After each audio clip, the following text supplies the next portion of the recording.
جو اہل سنت کا ہے. ہم اہل سنت کے عقیدے سے اور بالخصوص امام اہل سنت نے جو عقیدہ 14ویں صدی میں بیان فرمایا اس سے کروڑویں درجے، بال کے کروڑویں درجے کے برابر بھی ہٹنے کو تیار نہیں. اگر کوئی یہ سوچتا ہو کہ فضائل مولا کائنات بیان کرتے ہوئے صدیق اکبر نظر انداز کیے جائیں گے تو ایسا بالکل نہیں ہوگا. کیوں؟ اس لیے کہ مولا علی نے جس کو صحابہ کا امام مانا، ہم اس صدیق اکبر پہ اپنا سب کچھ قربان کرتے ہیں. ان فاروق اعظم پر، ان کے بعد ان کا مرتبہ، ان پہ سب کچھ قربان کرتے ہیں. تو میں اپنی قوم کو، یہ اپنے جوانوں کو بالخصوص کہنا چاہتا ہوں، اہل بیت پڑھتے ہوئے صحابہ کی حق تلفی نہ ہونی چاہیے، اور صحابہ پڑھتے ہوئے اہل بیت کی حق تلفی بھی نہیں ہونا چاہیے. آج کل کچھ لوگوں کی طبیعت یہ ہے کہ نعرے حیدری لگنے سے ان کے منہ اترتے ہیں، ان کے چہرے اترتے ہیں، اور وہ سوچتے ہیں کہ ذکر علی ہوگا تو رافضیت پروان چڑھے گی. میں نے کہا جس کے ذکر کو رسول اللہ نے عبادت قرار دیا ہو، سبحان اللہ، اس سے رافضیت کیسے پروان چڑھ سکتی ہے؟ اللہ اکبر. احترام اور عظمت صحابہ کو دل میں رکھ کے نعرہ حیدری لگانا یعنی ذکر علی کرنا یہ عبادت ہے. بلکہ حضرت ابو سعید خدری کہتے ہیں جب منافقین نظر آنے لگے اور ڈاؤٹ فل چہرے ہو گئے تو ہم اپنے اور بیگانوں میں فرق کرنے کے لیے علی کا ذکر کرتے تھے. ذکر علی سن کے جن کے چہرے کھل جاتے تھے سمجھ جاتے تھے مومن ہے، اور جس کا منہ اتر جاتا تھا سمجھ جاتے تھے منافق ہے. نعرہ حیدری. لیکن پھر کہتا ہوں صدیق اکبر، فاروق اعظم، عثمان، شیخین کو نظر انداز، افضل البشر بعد الانبیاء بالتحقیق نظر انداز نہیں کیا جائے گا. بلکہ حضرت محدث اعظم کے چوچوی کہ چوچا شریف سے اہل سنت کا عقیدہ یوں بیان کرتے ہیں، مرتبہ حضرت صدیق کا یہ ہے. سید اپنے نسب کے ساتھ صدیق اکبر کی فضیلت بیان کر رہے ہیں تاکہ لوگوں کو پتا چلے کہ سید سچا ڈنڈی نہیں مارتا، وہ سچی بات کرتا. سبحان اللہ. مرتبہ حضرت صدیق کا یہ ہے سید، ہر فضیلت کے وہ جامع ہیں نبوت کے سوا. سبحان اللہ. بات دور نکلی، عرض کر رہا تھا سیدہ پاک جان احمد کی راحت. اب تھوڑا توجہ کر لیں، میں نے کئی جگہ یہ واقعے کا ذکر کیا تو وہ میرے نوجوان نے، حالانکہ وہ سید بادشاہ، وہ بھی نوجوان سید بادشاہ تھا، میں نے کہا سید یہ نہ پڑھ، تو کہا کہ بہت اچھی. میں نے کہا میں لکھتا ہوں، اگرچہ میں شاعر نہیں، میری اوقات تو اتنی بھی نہیں کہ میں سیدہ پاک کا نام لوں. زبان لرزتی ہے ان کا نام لیتے وقت. خدایا میری زبان پر یہ کس کا نام آیا؟ آپ سمجھتے کیا ہے جس کے اجرے میں سید الملائکہ اجازت کے بغیر نہ جائیں. میرے امام کے چھوٹے بھائی لکھتے ہیں بے اجازت ان کے گھر جبریل بھی آتے نہیں. قدر والے جانتے ہیں قدر شان اہل بیت. اللہ اکبر. تو میں نے عرض کیا تھا اس پر اور سید بادشاہ کو دیا تھا. پہلی بار اس بادشاہ نے پڑھا بھی اور میں نے سوچا کہ بس یہی میرے لیے نجات کا راستہ ہو گیا. سعادت الدارین میں امام یوسف نبہانی لکھتے ہیں، ایک شاعر تھا، اس نے اہل بیت کی شان میں ایک شعر لکھا، صرف ایک شعر. اس نے خواب دیکھا کہ قیامت بپا ہے اور اس کے گناہ کی وجہ سے جہنم میں لے جایا جا رہا ہے. اللہ کی طرف سے حکم ہوتا ہے اس کو کیوں جہنم میں لے جا رہے ہو؟ کہا یہ تو بد عمل ہے. کہا جو اہل بیت کی، میرے محبوب کی اہل بیت کی شان بیان کرے وہ بھی جہنم میں جائے گا، اسے جنت میں لے جاؤ. آنکھ کھل گئی تو انہوں نے سوچا ایک شعر لکھنے پر یہ انعام ہے، پھر پوری زندگی ذکر اہل بیت ہی کرتے رہے. سبحان اللہ. سبحان اللہ. یہ امام یوسف نبہانی نے اپنی کتاب میں لکھا، آپ اس طرف رجوع کر سکتے ہیں. تھوڑا سا ذرا آج کل اتنا بار آپ کو برداشت کرنا پڑے گا کہ میں کتابوں کا نام لے لوں، ورنہ لوگ بعد میں کلپ کاٹ کے ڈال دیتے ہیں تو پھر لوگ کہتے ہیں کہ آپ نے کہا کہاں سے، تو لوگ مسئلہ کرتے ہیں. اس لیے ساتھ ساتھ کتاب کا نام بھی لے رہا ہوں، حالانکہ اس سے تسلسل ٹوٹتا ہے تقریر کا، مگر مجبور ہیں اس لیے کہ حالات اچھے نہیں ہیں. کیونکہ لوگوں کو گلی کے ننگے دھڑنگے پیروں کا ذکر تو ہضم ہے لیکن رسول اللہ کی فضیلت ہضم نہیں، حضور کے اہل بیت کا ذکر ہضم نہیں، حضور کے پاک اصحاب کا ذکر ہضم نہیں. اللہ اکبر. لوگ اپنے استاد کو تو بڑے بڑے القابات دے سکتے ہیں لیکن صحابہ اہل بیت اور رسول اللہ کی شان بیان کی جائے اور لوگ کہتے ہیں یہ کیسے ہو سکتا ہے. ہم کہتے ہیں قدر والے جانتے ہیں، قدر والے جانتے ہیں، جو خود بے قدرہ اس کی اوقات کیا ہے. ہاں یہ تو پاک خون کی فضیلتیں ہیں جب خون پاک ہوتے ہیں تو بات بھی پاکی کی جاتی ہے. تو بہرحال بات دور نکلی, مجھے جلدی اصل عنوان پہ تو آیا ہی نہیں, اب جلدی سے آ جاتے ہیں. تو جان احمد کی راحت ہے سیدہ فاطمہ الزہرا, اللہ اکبر. تو رافضیوں کی بات انہوں نے پڑھی, میں نے منع کیا, تو میں نے اسی ایک مصرے کو لے کر کے, حالانکہ وہ مصرع لے کر کے میں نے لکھا تھا. کیا لکھا تھا؟ یہ تھا, اور اس کے چند اشعار یہ ہے, کچھ یاد بھی نہیں آتے, کچھ یاد آ رہے, جو یاد آتے پڑھ کے سناتا ہوں. ان کا چلنا جب میرے سامنے تصور اور تخیل میں آیا تو عرض کیا تھا کہ عرش آیا جیسے فرش پر, عرش آیا, توجہ کریں, عرش آیا جیسے فرش پر. حالانکہ شعر سننے کا مزہ اور لطف اور ادب یہ ہے کہ جب شعر سنے اور اچھا لگے تو سبحان اللہ کہہ کے اس کی تائید کرنی چاہیے. شاید یہاں لوگ مشاعرہ نہیں کرتے یا کم کرتے, اچھا کرتے ہیں, ایسا کرتے ہیں تو, لیکن آقاؤں کے ذکر پہ سبحان اللہ تو کہنا چاہیے. سبحان اللہ. میں اتنی ہمت نہیں رکھتا کہ ہر 2 جملے پہ ہاتھ اٹھا کے آپ سے کہوں کہ بولو, نہیں نہیں, یہ تو آپ کے ایمان پہ چھوڑتا ہوں کہ اپنے آقاؤں کا ذکر سن کر چپ رہتے ہو یا تم بھی بولتے ہو. واللہ یہ وہ ذکر ہے جس پہ پتھر بھی بول پڑے, جس پہ مردے بھی بول پڑے, جس پہ گونگے بھی بول پڑے, اگر عقیدتیں ساتھ رہے تو. اللہ اکبر. عرش آیا, اب توجہ کریں, عرش آیا جیسے فرش پر, عرش آیا جیسے فرش پر.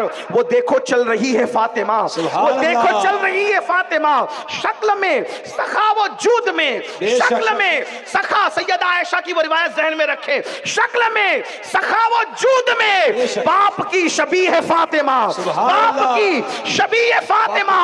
اور وہ حدیث جو آقا کھڑے رہتے تھے, کیوں کھڑے ہیں سید الرسل, کیوں کھڑے ہیں, کیوں کھڑے ہیں سید الرسل, کیوں کھڑے ہیں سید الرسل, وہ دیکھو آ رہی ہے فاطمہ, کیوں کھڑے ہیں, کیوں کھڑے ہیں سید الرسل, وہ دیکھو, دیکھو آ رہی ہے فاطمہ. اور پھول ہیں حسین اور حسن, پھول ہیں, امام اہل سنت سے لیا ہے, کیا بات رضا, اس چمنستان کرم کی, پھول ہیں حسین اور حسن, پارسا کلی ہے فاطمہ, پارسا کلی ہے فاطمہ, اور عصمتوں کی گود میں پلی,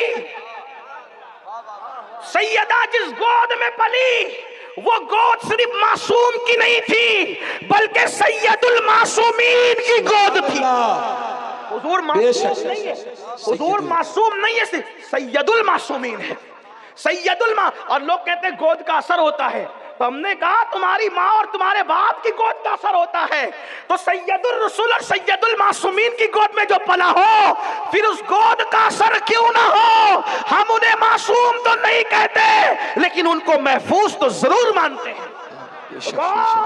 کیا عصمتوں کی گود میں پلی, عصمتوں کی گود میں پلی, خطاؤں سے بری ہے فاطمہ, خطاؤں سے بری ہے فاطمہ.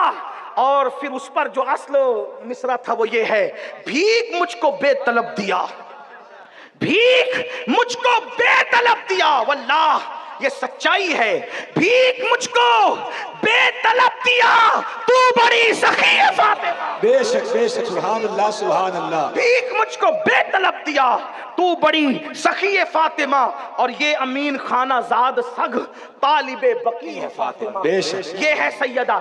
ایسی سیدہ کے لیے, ایسی سیدہ کے لیے رشتہ کس کا,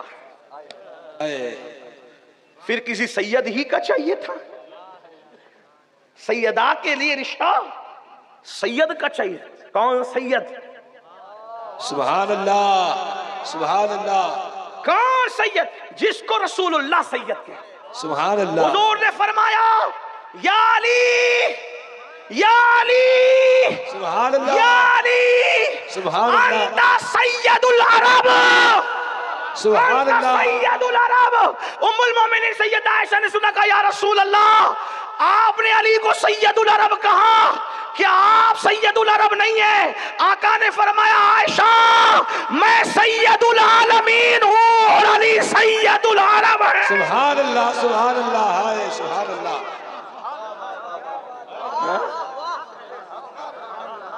سیدہ کے لیے, سیدہ کے لیے رشتہ, جس کی قسمت میں جو لکھا ہے. جوڑے تو کہتے ہیں کہ عرش سے بنتے ہیں, لوگ کہتے ہیں عرش سے پہ بنتے ہیں, عرش سے بنتے ہیں, لیکن آسمانوں پہ جو نکاح ہوتا ہے, آسمانوں سے فیصلے ضرور ہوتے ہیں رشتوں کے, لیکن آسمانوں پہ نکاح نہیں ہوتے. بے شک. لیکن یہ وہ نکاح ہے علی کے ساتھ ہے زہرا کی. بے شک سبحان اللہ سبحان اللہ. نبی کی نسل چلنی ہے جس نکاح کے بعد. اب وہاں افضل البشر بعد الانبیاء بھی تحقیق سیدنا ابو بکر صدیق نے رشتہ مانگا. حضور سیدہ کے لیے رشتہ. آقا نے فرمایا ابو بکر بہت چہیتے پیارے ہیں لیکن مجھے انتظار ہے وحی کا. مختار کائنات اپنی شہزادی کے رشتے کے لیے انتظار وحی میں، انتظار وحی کا. یہی بات سیدنا فاروق اعظم نے کی. کوئی کمی نہیں ہے دونوں یاروں میں، پوری امت کے سردار ہیں یہ دونوں. صدیق اکبر صحابہ کے امام، ان کے بعد فاروق اعظم. کیا شان ہے ان لوگوں کی. شیخین کریمین، حضور کے دونوں وزیر. آقا نے فرمایا عمر انتظار ہے وحی کا. اور بھی روایتیں ہیں، کم عمری کا بھی تذکرہ ہوا اور بھی چیزیں، لیکن جو بات سب جگہ متفق علیہ لکھی گئی ہے کہ انتظار وحی کا، کہ ادھر سے کیا حکم آتا ہے. یہ دونوں نے سوچا جب انتظار وحی کا ہے تو پھر کسی کو بھیجا جائے، کیونکہ عثمان غنی کے نکاح میں پہلے سے 2 شہزادیاں دی جا چکی تھی، ایک کے بعد ایک، رقیہ ام کلثوم رضی اللہ تعالیٰ عنہما. سرکار کی بارگاہ میں کسی کو بھیجا جائے تو مولائے کائنات جانوروں کو چارہ دے رہے تھے. دونوں یار آئے. اس سے یہ بھی پتا ہونا چاہیے کہ اصحاب کے دل میں اہل بیت کے لیے نفرت نہ تھی. وہ تو بڑے سچے دل، بلکہ صحابہ نے اہل بیت کو جتنا چاہا کوئی کسی کو اتنا چاہ ہی نہیں سکتا. ہاں 14 صدیوں کے بعد جب تم اتنا چاہتے ہو تو خیر القرون کے وہ اصحاب رسول اللہ کی اہل بیت کو کتنا چاہتے ہوں گے. اس لیے اگر آج کوئی سیاہ دل ان صحابہ کی عظمت پہ انگلی اٹھاتا ہے تو اس کو پتا ہونا چاہیے صحابہ کا تو کچھ نہیں بگاڑ سکتا. نادان ہو گئے، گمراہیت کی طرف جا رہے ہو. کوئی آ کے کہے کہ میں نے خواب میں رسول اللہ کو دیکھا ہے، کوئی خواب میں رسول اللہ کو، تو اس کے لیے ہاتھ باندھ کے اس کا ماتھا چومتے، آنکھیں چومتے ہو. کیا نیک ہے تو کہ تو نے خواب میں رسول اللہ کو دیکھا؟ نادان ہو گئے. ایرے غیروں کی باتیں سن کر کے زیادہ حق سے صراط مستقیم سے ہٹتے کیوں؟ ارے جو خواب میں دیکھے اس کا اتنا احترام کرتے ہو. میرے نبی کے اصحاب وہ ہیں جنہوں نے رسول اللہ کو خواب میں صرف نہیں دیکھا بلکہ عالم بیداری میں دیکھا ہے. ان کی آنکھوں کی شان کا عالم کیا ہوگا. میرے امام کہتے ہیں خدا ان کو کس پیار سے دیکھتا ہے جو آنکھیں ہیں محو لقائے محمد. تو صدیق و فاروق یہ سچے لوگ تھے، صاف دل لوگ تھے. میرے آقا کے یار جن کا تذکیہ حضور نے فرمایا تھا، دونوں مولا علی کے پاس گئے. کہا علی حضور کے گھر جاؤ اور رشتہ مانگو. کہا کس کا؟ کہا فاطمہ الزہرا کا. مولا علی نے کہا تم لوگوں کو حضور نے وحی کے انتظار کی بات کی، مجھے کیسے دیں گے؟ دونوں نے کہا آپ جائیں تو صحیح، آپ جائیں. مولائے کائنات گئے. بہت روایتیں ہیں، بہت سی ہے، لیکن میں یہاں تفسیر روح البیان سے آپ کے سامنے بات رکھ رہا ہوں، توجہ کریں. اور اس کا ترجمہ کیا ہے حضور مفتی اعظمین کے خلیفہ علامہ فیض احمد اویسی علیہ الرحمہ نے، جو کم و بیش 2200 کتابوں کے مصنف ہے.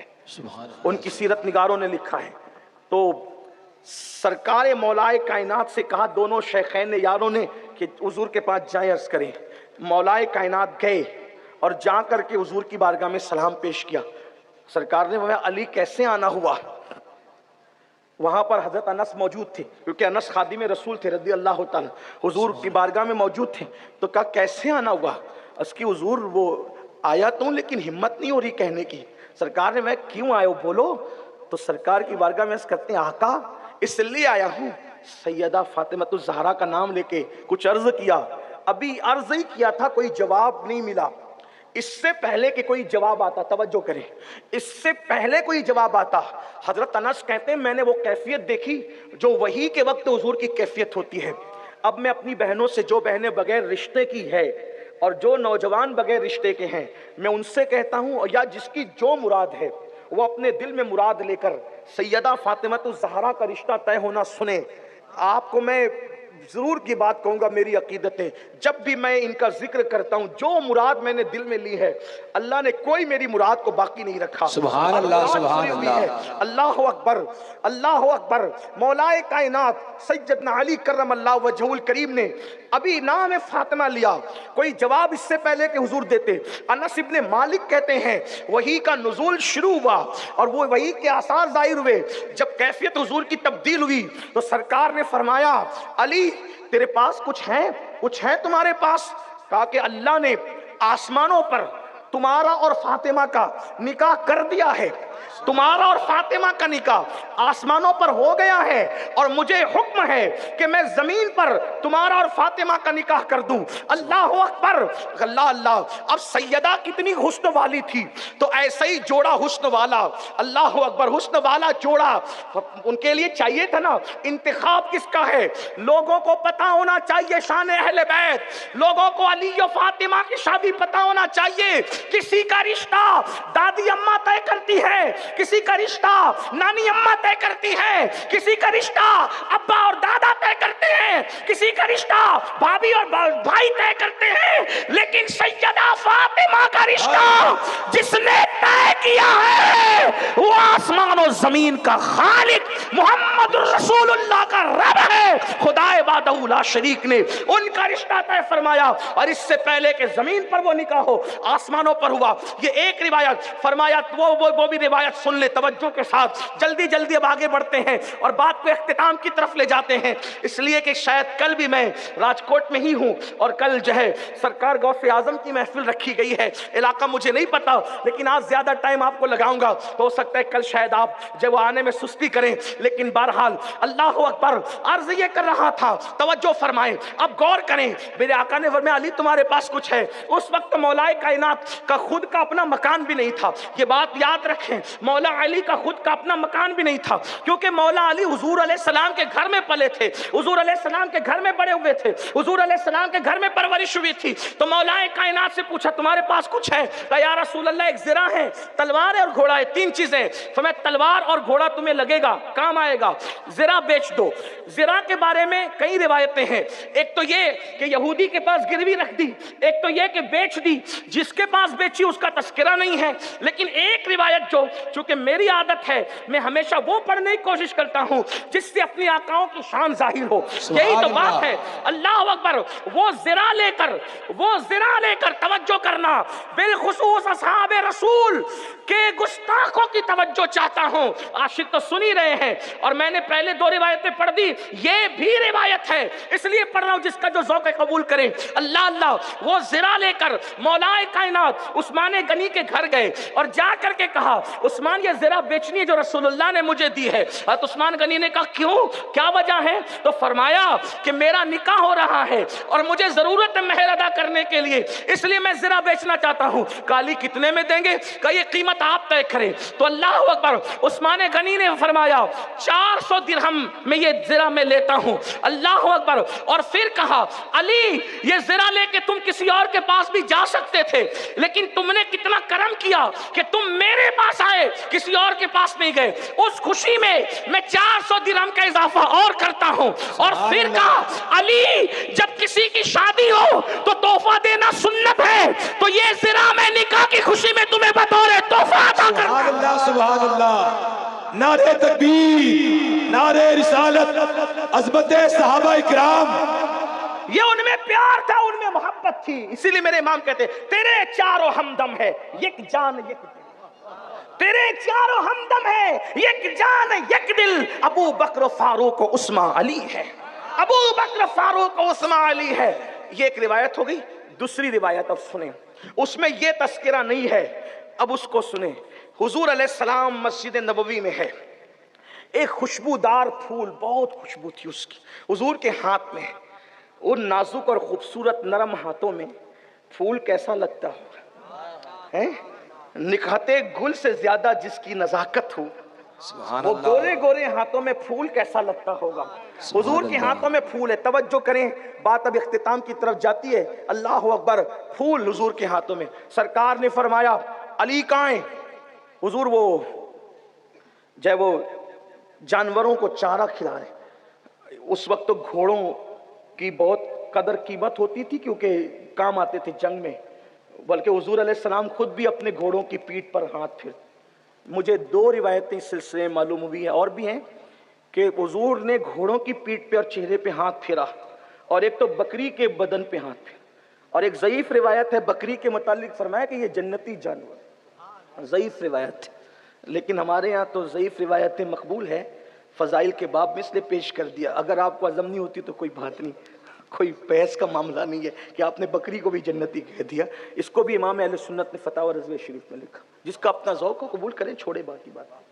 تو عرض کیا کر رہا تھا، خوشبودار پھول ہاتھ میں. فرمایا علی کہاں ہے، بلا کے لاؤ. آئے، سرکار سے پوچھا حضور یہ پھول کیسا ہے؟ اب دھیان سے سننا، علی کے ساتھ ہے. زہرا کی شادی. نہیں بولتے آپ، نہ بولیں کوئی بات نہیں. علی کے ساتھ ہے، زہرا کی شادی. علی کے ساتھ ہے، زہرا کی شادی. علی کے ساتھ ہے زہرا کی شادی. یہ ہاں پھول کیسا کا؟ تو فرمایا یہ جنت کا پھول ہے. سبحان حضور اللہ. نے یہ جنت، حضور یہ جنت کا کتنا خوبصورت، خوشبو کتنی اچھی ہے. فرمایا تمہیں بتاؤں یہ کیوں میرے ہاتھ میں آیا ہے؟ یہ کیوں میرے ہاتھ میں ہے؟ یہ تم لوگ مولا کائنات کو دیا، آپ نے. حضور کیا مطلب؟ فرمایا آج آسمان سے 3 آسمان پہ رہنے والا ایک فرشتہ میرے پاس آیا، سبحان اس اللہ. سے پہلے وہ کبھی نہیں آیا. کہا حضور وہ آیا، کہا اس کا نام محمود ہے، اس فرشتے کا نام محمود ہے. اور اس نے کہا یا رسول اللہ، آج اللہ نے رات کے آخری حصے میں، جب دنیا میں رات کا آخری حصہ تھا، کیونکہ آسمانوں پر تو رات نہیں ہے نا، لیکن دنیا میں رات کا آخری حصہ تھا، اس وقت اللہ پاک نے جو ہے وہ فرشتے کو، منادی کو حکم دیا کہ اعلان کریں سارے فرشتے، جنت والے، آسمان والے، سب ایک جگہ جمع ہو جائیں. جیسے اللہ کی شان ہے، جہاں اس نے جمع کرنا چاہا. اور پھر میں بھی اس طبقے میں گیا تو میں نے کیا دیکھا کہ اللہ اکبر، اس وقت فرمایا جا رہا تھا کہ آج علی کا نکاح فاطمہ کے ساتھ کیا جا رہا ہے آسمانوں پر. سبحان اللہ. اور شجر طوبہ کو حکم ہوا کہ وہ اپنے پھول نچھاور کریں، اس نکاح میں پھول نچھاور کریں.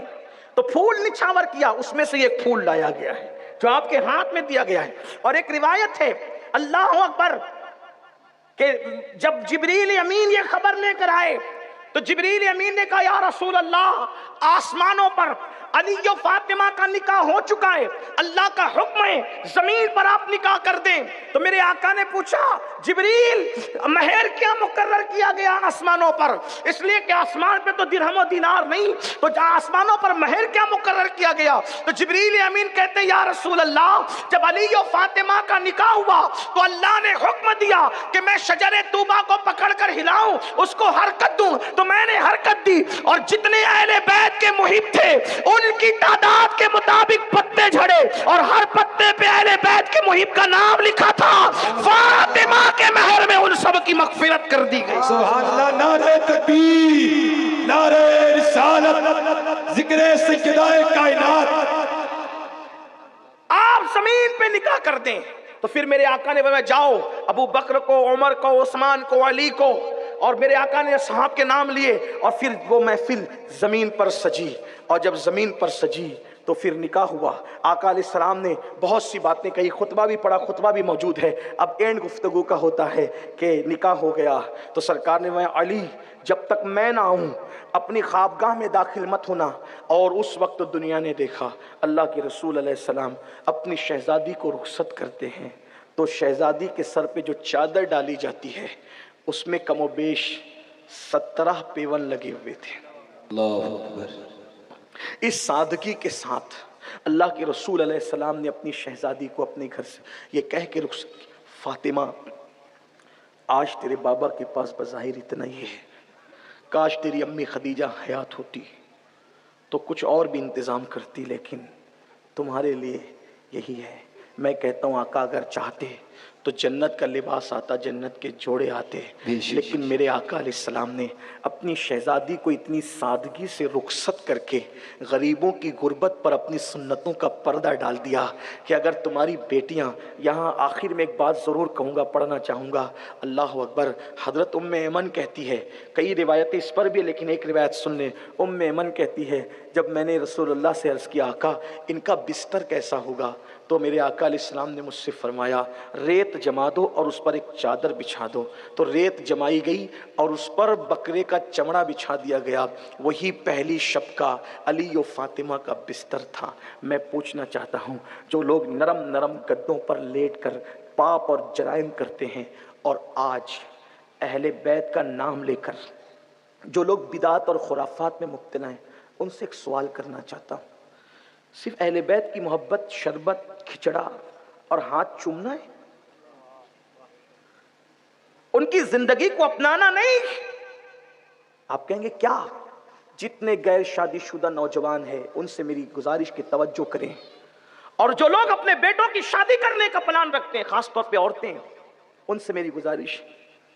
جب اللہ کے رسول اپنی شہزادی کو رخصت کر رہے تھے تو حضور نے ایک چادر ڈالی اور اپنی شہزادی کو رخصت کیا. کچھ لوگوں نے جہیز کا تذکرہ کیا کہ میرے آقا نے اپنی شہزادی کو جہیز دیا.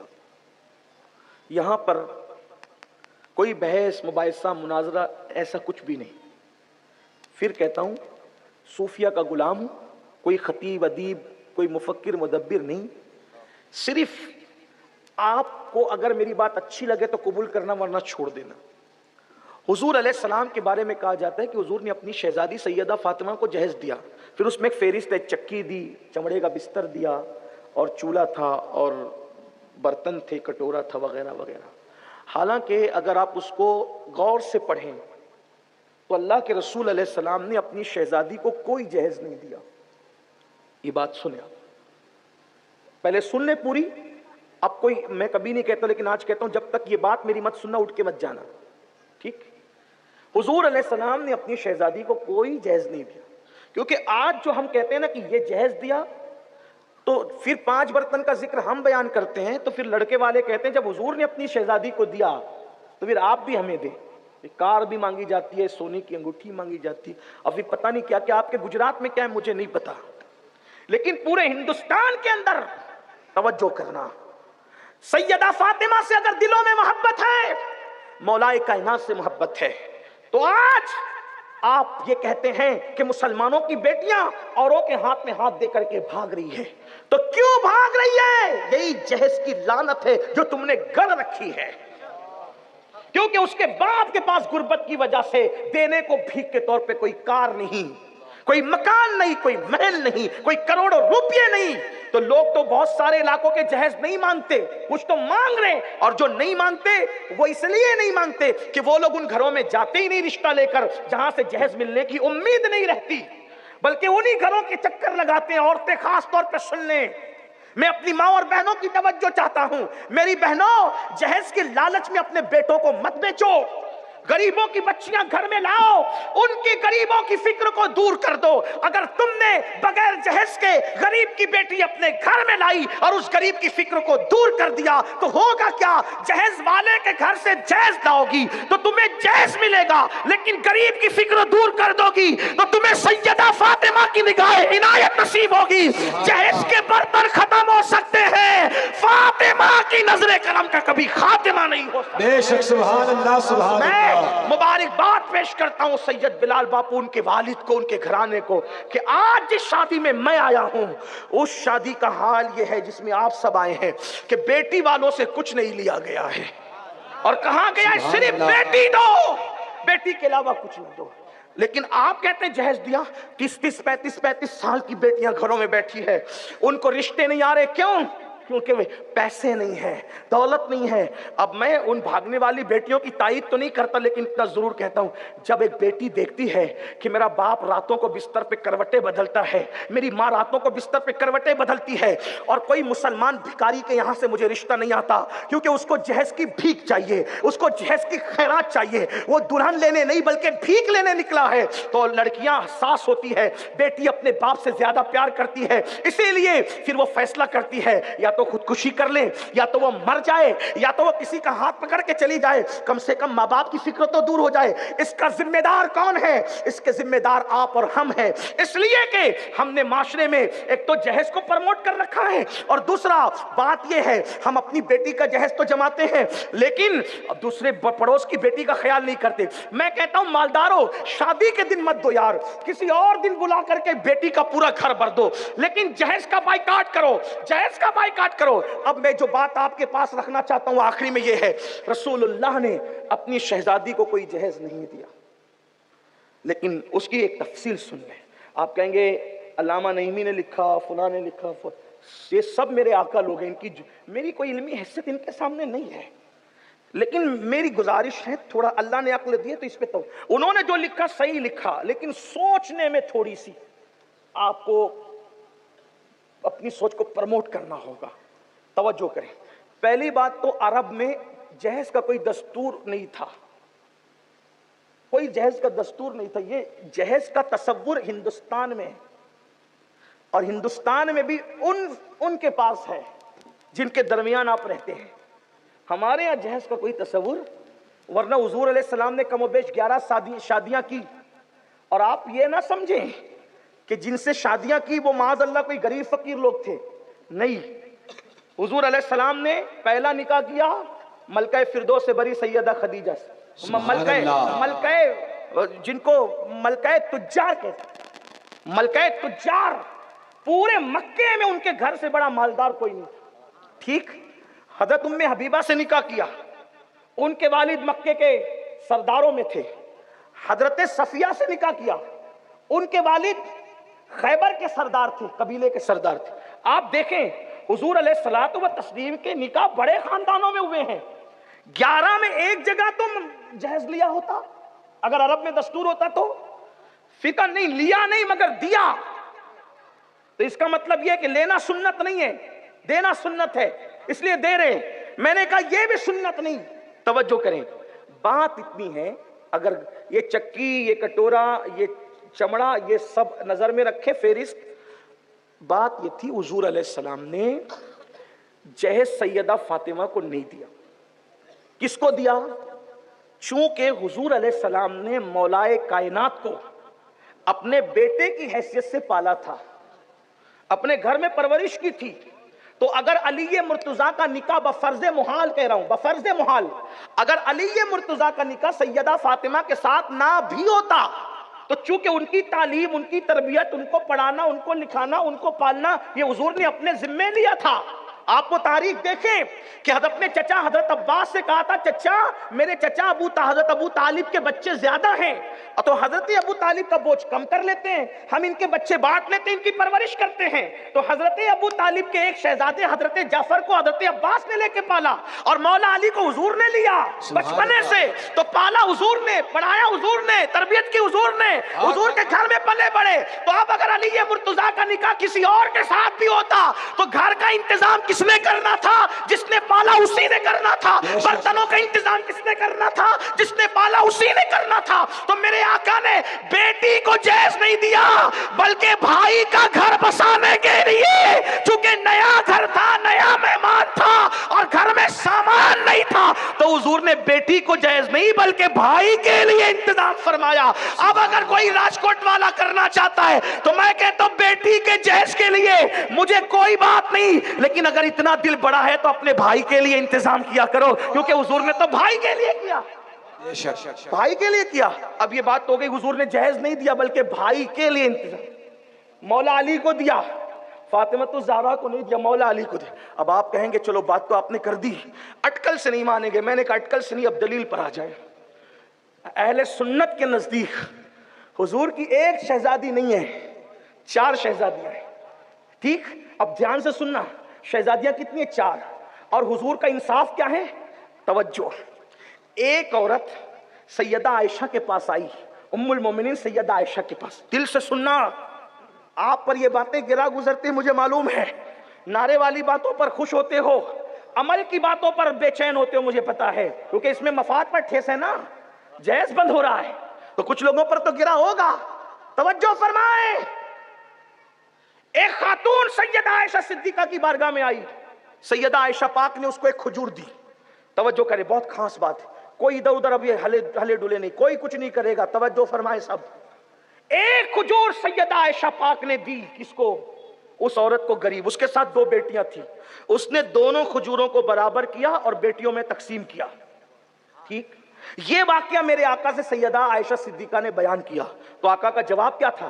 عائشہ، اگر وہ عورت وہ کھجور کو برابر نہ بانٹتی دونوں بیٹیوں میں، تو قیامت کے دن اللہ اس سے پوچھتا، ایک بھیک میں ملی ہوئی کھجور کو حضور بیٹیوں میں برابر تقسیم کرنے کی بات کرنے ہیں، تو جو دوسروں کی بیٹیوں کے لیے کھجور کی تقسیم میں برابری کی بات کرتے ہوں، تو پھر وہ اپنی شہزادیوں کے درمیان کیوں برابری نہ کریں؟ تو اب حضور کی ایک نہیں 4 شہزادیاں، 4. ان 4 شہزادیوں میں ہو گئی بات. ایک بار دوسری پڑھیں. اللہ رب محمد صلی اللہ علیہ وسلم نحن عباد محمد. بہت نازک سی بات ہو رہی ہے، توجہ کریں. حضور کی ایک شہزادی نہیں 4 شہزادیاں. ٹھیک. اور 4 جو شہزادیاں ہیں، اب یہاں پر ایک چھوٹی سی بات کہہ کے آگے بڑھوں. کچھ لوگ کہتے ہیں ایک ہی ہے، اور ہمارا سنیوں کا عقیدہ 4 ہے. 4 شہزادیاں ہیں، وہ ہم قرآن سے سمجھتے ہیں. کیوں؟ کیونکہ قرآن کہتا ہے، قرآن میں اللہ پاک فرماتا ہے، اے میرے نبی، اے میرے نبی، آپ فرما دے، قل، اے محبوب آپ فرما دے، لِأَزْوَاجِكَ، قل لِأَزْوَاجِكَ وَبَنَاتِكَ وَنِسَاءِ الْمُؤْمِنِينَ. 3 طبقوں سے حضور نے مخاطب ہونے کا اپنے محبوب کو، اللہ پاک نے اپنے محبوب کو 3 طبقے سے مخاطب ہونے کا حکم دیا. قل لِأَزْوَاجِكَ، جو آپ کی بیویاں ہیں ان سے کہیں، وَبَنَاتِكَ، اور جو آپ کی بیٹیاں ہیں ان سے کہیں، وَنِسَاءِ الْمُؤْمِنِينَ، اور مومن عورتوں سے کہیں، جو مومنوں کی عورتیں ان سے کہیں. اب کیا کہیں وہ ابھی مضمون پردے کا آگے آ رہا ہے، لیکن یہاں کیا بات ہو رہی ہے؟ کل ازواجکا و بناتکا. بناتکا جو تھوڑی بھی عربی جانتے ہیں، بناتکا قرآن کہہ رہا ہے. لے ازواجکا، آپ کی بیویوں سے کہیں. دیکھو ہر زبان میں ایک واحد ہوتا ہے اور ایک جمع ہوتا ہے، صحیح. لیکن یہ عربی کی خصوصیت ہے، اس میں واحد ہے، واحد کے بعد جمع نہیں ہے، بلکہ واحد کے بعد تثنیہ ہے. یعنی ایک کے لیے الگ الفاظ، 2 کے لیے الگ الفاظ، اور اس کے بعد پھر ایک واحد، ایک جمع، ایک واحد، ایک تثنیہ، اور تثنیہ کے بعد جمع، اور جمع میں بھی ہے جمع قلت اور جمع کثرت. یعنی یہ عربی کی فصاحت ہے. یہاں واحد جمع سے کام نہیں چلتا، یعنی واحد کے لیے، ایک کے لیے، پھر اس کے بعد 2 کے لیے الگ الفاظ. مطلب یہ ہے اگر حضور کی ایک بیٹی ہوتی تو قرآن کیا کہتا؟ وہ بنتکا، اپنی بیٹی سے کہیں. اور اگر 2 ہوتی تو اللہ تبارک و تعالیٰ پھر واحد نہیں بلکہ تثنیہ سے بیان فرماتا. لیکن یہاں نہ واحد ہے نہ تثنیہ ہے، بلکہ یہاں کیا ہے؟ جمع ہے. جمع، اور جمع اگر جمع قلت لے لیں تو جمع قلت کی شروعات کم سے کم 3 سے ہوتی ہے اور زیادہ سے زیادہ 9 پر ہوتی ہے. تو اب پتا چلا کہ رسول اللہ کی بیٹیاں ایک نہیں ہیں، کم سے کم 3 ماننی پڑے گی، تبھی جا کر کے بناتکا آئے گا. اسی لیے قرآن سے ہم سنیوں کا عقیدہ پتا چلتا ہے کہ حضور کی ایک شہزادی نہیں تھی بلکہ 4 شہزادیاں تھیں. بات اتنی سمجھ میں آ گئی؟ میں نے قرآن پڑھ دیا. اب توجہ کریں، غور کریں. کیا سرکار علیہ السلام نے سیدہ فاطمہ کو جہیز نہیں دیا؟ دلیل، اگر سیدہ فاطمہ کو جہیز دیتے تو اب یہ ان کے ذمے پہ ہے جو جہیز کی بات کر رہے ہیں، کہ ان کو یہ ثابت کرنا پڑے گا کہ حضرت زینب کو بھی جہیز دیا، حضرت ام کلثوم کو بھی دیا، حضرت رقیہ کو بھی دیا. اب آپ مجھے بتائیں کہ سیدہ فاطمہ کو جہیز نہیں دیا. یہ تو میں نے طالب علم کی حیثیت سے کوشش کر کے آپ کو بتا دیا. اب اگر آپ کے علم میں یہ بات ہے کہ حضور نے سیدہ زینب کو دیا، ام کلثوم کو دیا، رقیہ کو دیا، تو برائے مہربانی مجھے بتائیں تاکہ میری معلومات میں اضافہ ہو. آئندہ اس طرح کی گفتگو میں نہ کروں، کیونکہ ہم لوگوں کو عدل سکھایا گیا، انصاف سکھایا گیا. وہ رسول جو کھجور کی تقسیم میں برابری کی بات کریں، وہ رسول اپنی بیٹیوں میں برابری کیوں نہ فرمائیں گے؟ تو جب تینوں کو جہیز نہیں دیا، اب غور سے سنیں آگے کی اہم بات، اور جب تینوں کو جہیز نہیں دیا، ان کو کیوں دیا؟ حالانکہ ان تینوں کے نکاح کے وقت، توجہ کریں، ان تینوں کے نکاح کے وقت حضرت خدیجہ موجود تھیں. ان تینوں کے نکاح کے وقت حضرت خدیجہ موجود تھیں، کیونکہ حضرت زینب کا نکاح تب بھی، اور ام کلثوم اور حضرت رقیہ کا نکاح جہاں مکے میں ہوا تھا اس وقت، لیکن اس وقت کوئی جہیز نہیں دیا، جبکہ اس وقت ملکہ تجار موجود تھی، مالدار خاتون موجود تھی، تب جہیز نہیں دیا. اور مدینہ منورہ میں جبکہ پیٹ پہ پتھر باندھے جا رہے ہوں، پھر اس وقت جہیز کیسے دیا؟ تو یاد رکھیں حضور علیہ السلام نے سیدہ کو جہیز نہیں دیا، حضور علیہ السلام نے مولا علی اپنے بھائی کے گھر کا انتظام کیا. تو اب میری آپ سے گزارش ہے راجکوٹ والوں اور اہل بیت سے، اگر دل سے محبت ہے، صرف زبانی دعوے نہیں ہیں، صرف زبانی نعرے نہیں ہیں، تو ہر وہ نوجوان جو شادی کرنے والا ہے وہ یہ عہد کریں کہ انشاءاللہ راجکوٹ میں وہ شادی کروں گا کہ یہ کہوں گا تیرے پاس کتنا ہی ہے، میں مرد ہوں، میں بھکاری نہیں ہوں، میں کوئی جہیز لے کر کے نہیں جاؤں گا، تو نے بیٹی دی، اس سے بڑھ کر کے کیا ہو سکتا ہے. اور یہ سنت زندہ کریں. خرافات جنہوں نے شروع کیے وہ مر چکے ہیں، خرافات بڑھتے بڑھتے اب گلے تک آ گئی، اٹک گئی، لوگ مر رہے ہیں، خودکشی کر رہے ہیں، تباہ ہو رہے ہیں، برباد ہو رہے ہیں. تو خرافات ختم کرنے کے لیے بھی تو کوئی آگے بڑھے. آپ شروع کرو گے انشاءاللہ یہ آگے بڑھے گے اور انشاءاللہ جہیز کا خاتمہ ہوگا. اور جو لوگ جوان ہیں وہ گھر پہ یہ بات رکھیں، نہ میں امیر دیکھوں گا نہ میں غریب دیکھوں گا، بلکہ میں تو جو پسند آئے گی اس کے ساتھ شادی کروں گا، شرط یہ کہ وہ دیندار ہو. اور ایک بات اور عرض کرنا چاہتا ہوں، اب جہیز کا خاتمہ کرو، اور جو لوگ دولت مند ہیں، جو بیٹوں کی شادیاں کرنے نکلے، ان سے گزارش ہے، بیٹوں والوں سے، بیٹی والے تو بیچارے مجبور ہیں، لیکن بیٹے والوں سے کہ ہم کچھ نہیں لیں گے، انشاءاللہ تمہارے گھر میں برکت دیکھنا. اور اگر ایسا نہیں کیا تو معاشرہ تباہ ہوگا، معاشرہ برباد ہوگا. اور دوسری اور آخری بات یہ ہے کہ آج ہر آدمی برادری لے کے بیٹھا ہے، برادری میں رشتہ آئے گا تو دوں گا تو دوں گا. پھر بیٹیاں 30 35 سال کی ہو رہی ہیں، پھر رشتے نہیں آتے ہیں، عمر ڈھل جاتی ہے. میری گزارش ہے رشتوں میں اب برادری مت دیکھو، صرف عاشق رسول سنی صحیح العقیدہ دیکھ کر کے رشتے کر دو. کیونکہ حضرت سلمان فارسی سے پوچھا گیا آپ کی برادری کیا ہے، تو سلمان فارسی نے کہا میں محمدی اور مصطفی ہوں. صرف ایمان اور عقیدہ دیکھو، رشتے کر دو. کوئی کچھ کہے آر مت کرنا، کوئی کچھ کہے. آپ کو پتہ ہے حضرت زینب بنت حجش کا نکاح میرے آقا نے حضرت زید سے کروایا، جبکہ حضرت زید آزاد کردہ غلام تھے. ٹھیک اسی طریقے سے بعد میں حضرت زید کا نکاح ام ایمن سے ہوا. برادریاں مت دیکھو. اگر آپ کو برا لگتا ہے تو میں صرف اتنا کہتا ہوں، جس کے دل میں حضور کا عشق ہے اس سے بڑھ کر کے اور کون اعلیٰ ہو سکتا ہے. اور میرے آقا نے فرمایا کلکم من آدم و آدم من تراب، کہ تم سب آدم کی اولاد ہو اور اللہ نے آدم کو مٹی سے پیدا کیا. اگر ہم نے یہ سوچ شروع کر دی تو انشاءاللہ ہماری جو بیٹیاں اوروں کے ساتھ بھاگ رہی ہے یہ سب کچھ نہیں ہوگا. اور آپ کو بتاؤں پوری تفصیل ہے، پھر بہت کچھ کہا جا سکتا ہے، لیکن آج کا خاص پیغام سیدہ فاطمۃ الزہرا کے نکاح کی برکتوں سے جو بیان ہوئی، تو یہ گزارش کرتا ہوں ہر جوان دل میں عہد کرے کہ انشاءاللہ میں جہیز نہیں لوں گا، سسرال سے کتنا بھی اصرار ہوگا جہیز نہیں لوں گا. اور جو لوگ بیٹوں کی شادی کرنے والے ہیں وہ بھی ہم جہیز کا بائیکاٹ کریں گے. بعد میں لین دین چلتا رہے گا، زندگی تھوڑی 1-2 دن کی ہے، یا ٹی وی سیریل کی طرح تھوڑی آدھے گھنٹے کی فلم ہے. ہماری زندگی تو پوری زندگی ہے، لینے دینے کے موقع آئیں گے، بعد میں کرتے رہنا، لیکن نکاح کے وقت خاتمہ کرو. کیا میں پوچھنا چاہتا ہوں آج علی کے ساتھ ہے زہرا کی شادی، آپ نے جو سنا ہے اس میں کیا آپ یہ ارادہ کرتے ہیں وہ نوجوان کہ انشاءاللہ شادی کریں گے تو جہیز نہیں لیں گے، اور جو اپنے بیٹوں کی شادی کریں گے تو جہیز نہیں لیں گے؟ علی و فاطمہ کے نام پہ، پنجتن کے نام پہ کتنے لوگ ہاتھ اٹھا کر آج سے وعدہ کرتے ہیں کہ جہیز کا خاتمہ کریں گے انشاءاللہ؟ ذرا اٹھائیں تو دیکھیں ہاتھ چومنے والے کتنے ہیں، شربت اور کھچڑے والے کتنے ہیں، اور دل سے عقیدت والے کتنے ہیں. ممبر والے بھی باہر نہیں ہیں. مولوی صاحبان، میرے بھائیوں، میں آپ کی جوتیاں سیدھی کرنے والا ہوں، ذرا میں بھی تو دیکھوں. ستاروں کے آگے جہاں اور بھی ہے، اٹھائیں ذرا، فرشتوں گواہ بنائیں. اس ستارے میں بھی کئی بار کر چکا ہوں تقریر کرتے وقت، ابھی پھر کرتا ہوں انشاءاللہ. کچھ لوگ نہیں اٹھا رہے ہاتھ، تھوڑے شرما رہے ہیں. ہاں عباس کا نام لیتے ہیں ہاتھ نہیں اٹھاتے ہو، غازی عباس کا نام لے کے ہاتھ. میری نظریں ہیں، کچھ میرے چھوٹے ہیں کچھ میرے بڑے ہیں، لیکن ہیں تو سب میرے بھائی. یہ سادات کو بھی چاہیے، اس لیے کہ علی و فاطمہ کے طریقے پر سادات نہ چلیں گے تو کون چلے. ہاتھ اٹھائیں، اٹھا کے رکھیں.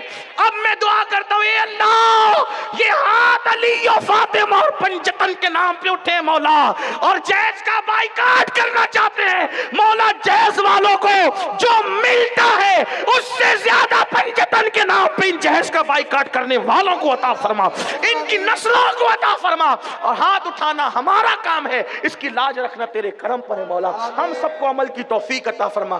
اگر عورتیں کہے گی نہیں ہمیں تو چاہیے، تو عورتوں سے بھی کہتا ہوں سیدہ فاطمہ کو منہ کیا دکھاؤ گی؟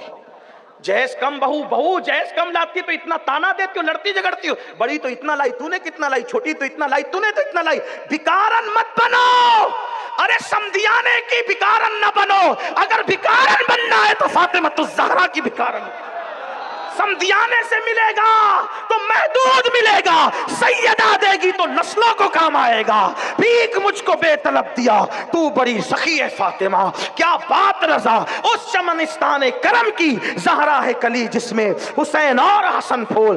دوران گفتگو کوئی غلطی ہو تو اللہ معاف فرمائے، استغفر اللہ ربی من کل ذنب و اتوب الیہ وما علینا الا البلاغ۔ السلام علیکم ورحمۃ اللہ۔